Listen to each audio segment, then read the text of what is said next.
जय हिंद। आज की क्लास में हम लोग कक्षा 10th क्लास के सामाजिक विज्ञान से कुछ क्वेश्चन को देखेंगे। ये क्वेश्चन आपके एग्जाम के लिए बहुत ही अच्छा है। इस टाइप का एग्जाम में क्वेश्चन पूछा जाता है। तो चलिए हम लोग समझ लेते हैं क्वेश्चन को। क्वेश्चन क्या कहना चाहता है। पहला नंबर क्वेश्चन है कि बाढ़ के कारणों का उल्लेख कीजिए कि आखिर बाढ़ क्यों आता है।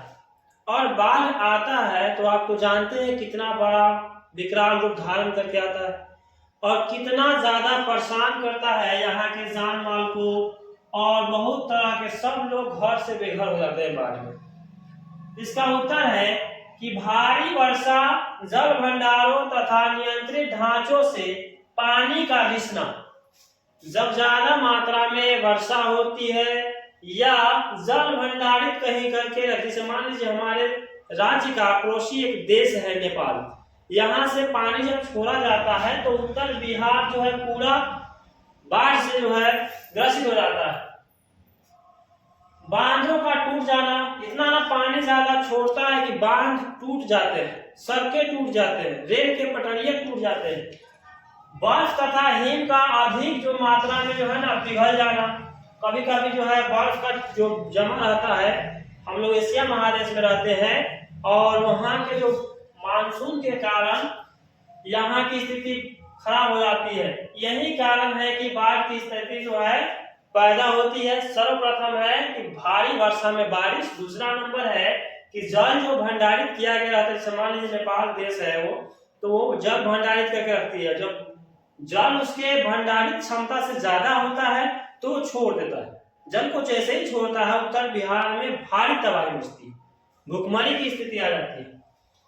दूसरा क्वेश्चन है भूकंप तरंगों का नाम लिखिए कि भूकंप तरंगे कौन कौन से होते हैं। भूकंप की तीव्रता किससे मापी जाती है? रिएक्टर स्केल से मापी जाती है, पैमाना से।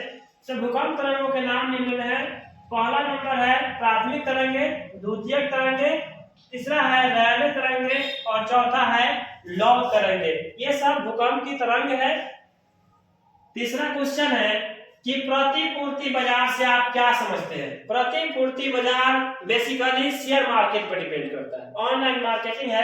प्रतिपूर्ति बाजार वह स्थान है जहां कंपनियों के शेयर, बोले ना शेयर बाजार, और अन्य वित्तीय प्रभूतियां खरीदी जाती है और बेची जाती है। ऑनलाइन ही किसी का हम शेयर खरीदे, जैसे टाटा कंपनी है, जियो है, एयर इंडिया है, ये सब का हम लोग शेयर खरीदे और उसको ऑनलाइन में कुछ प्रॉफिट हुआ तो हम लोग ऑनलाइन बेच दिए। तो ऐसे व्यापार को हम लोग प्रतिपूर्ति बाजार कहेंगे। ठीक है, यह एक वित्तीय बाजार है। वित्तीय बाजार है जहां निवेशक यानी इन्वेस्टर आते हैं और कंपनियों के हिस्सेदारी बनने के लिए उनके शेयर खरीदते हैं।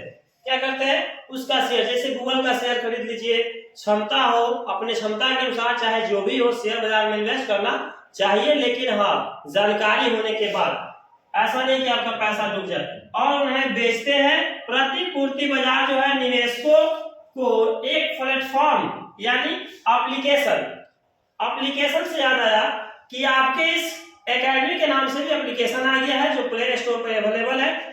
एप्लीकेशन का नाम है MG प्लस एकेडमी। आप लोग इसे डाउनलोड कर लीजिए, इस पर रजिस्टर करिए। शिवरात्रि के शुभ अवसर पे आप लोगों के लिए यहाँ पे कोर्स अवेलेबल करा दिए जाएंगे, जहां से आप अपनी मर्जी के हिसाब से जब चाहे तब, अगर मान लीजिए क्लास नहीं भी आ पाए तो भी आप वहां से ऑनलाइन क्लास किसी भी जगह से आप कर सकते हैं। तो उम्मीद करते हैं कि आप ऐप को डाउनलोड करेंगे और अपने मित्रों के पास भी इस ऐप को शेयर करके उसे भी डाउनलोड कराएंगे।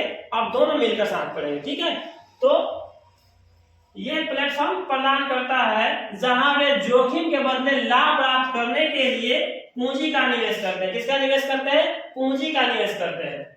चौथा क्वेश्चन है कि गरीबी रेखा को परिभाषित कीजिए। किसको परिभाषित कीजिए? गरीबी रेखा को परिभाषित कीजिए।